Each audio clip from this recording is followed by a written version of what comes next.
wonder if how many people are wondering why the president's getting all this boatload of problems all at once here.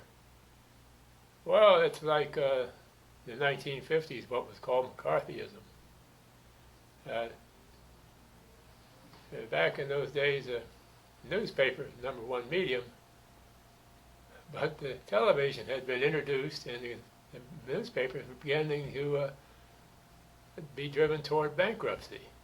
So they needed a sensational story, and they picked up on McCarthy, senator from Wisconsin, who was calling the Democrats communists all the time.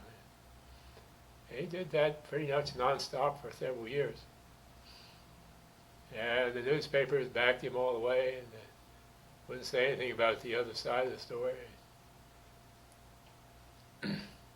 Ultimately, McCarthy died of alcoholism, liver failure, and 3 of the 4 Washington newspapers did go bankrupt.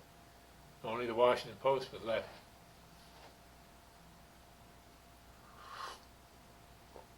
Now we have a similar system.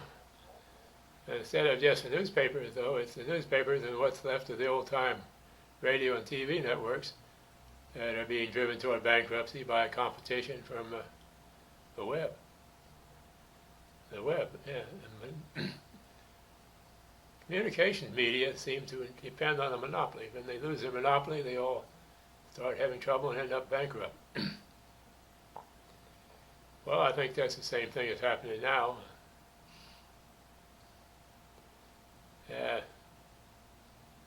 You go back to McCarthy there, the newspapers covered McCarthy fanatically, but television ignored him. That kind of proves to me, anyway, that it was just an attempt of newspapers to save themselves. Even now, some people will say, well, aren't the Democrats communists? No.